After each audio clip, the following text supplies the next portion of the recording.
আলহামদুলিল্লাহ, বাড়িপুর আম বাগানেই একবারে। এই যে দেখতে পাচ্ছেন, অনেকে বলবে আম পাকেনি, কিন্তু ভাই ভুল ধারণা। এই যে দেখতে পাচ্ছেন, আমটি ছিলা সম্ভব নয়।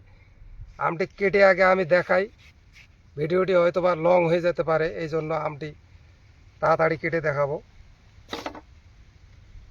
এই যে দেখতে পাচ্ছেন, এখন বিসমিল্লাহ বলে শুরু করে দেই, দেখি কেমন টেস্ট লাগে খেতে, তাই একটু দেখব। বিসমিল্লাহির রহমানির রহিম। সেই স্বাদ। যদি আপনারা এই বাড়িপুর আম খেতে চান, অবশ্যই এই ভিডিওর মাঝে আপনারা জেনে যাবেন, আম খাওয়া হবে। কিন্তু ভাই একটি কথা, আম নিতে হলে আগাম অ্যাডভান্স টাকা ডেলিভারি করতে হবে, বিকাশে লাগাতে হবে।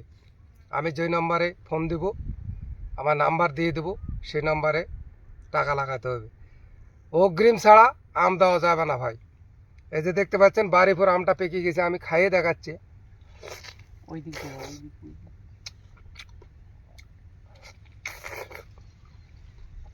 সেই টেস্ট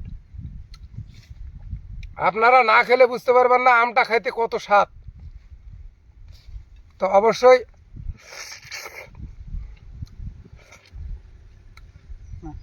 এই ভিডিওর মাঝে আমি আরেকটি কথা বলে যেতে চাই। শুধু এই বাড়িপুর না, রূপালী, হাড়িভাঙ্গা, বেনানা, যেই ধরনের আম চাইবেন সব আম দেওয়া হবে। অবশ্যই আপনারা পর্যায়ক্রমে আমটি পাবেন। বাড়িপুর আম হয়তো এখনও 15 দিন লেট হবে, আরও 8 দিন পর হয়তো রূপালী আসবে। এখন চলতেছে খিরসা, গোপালভোগ, এই ধরনের আম চলতেছে। পর্যায়ক্রমে আপনারা যে আমটি খেতে চাইবেন সেটি দেওয়া হবে। আল্লাহ হাফেজ।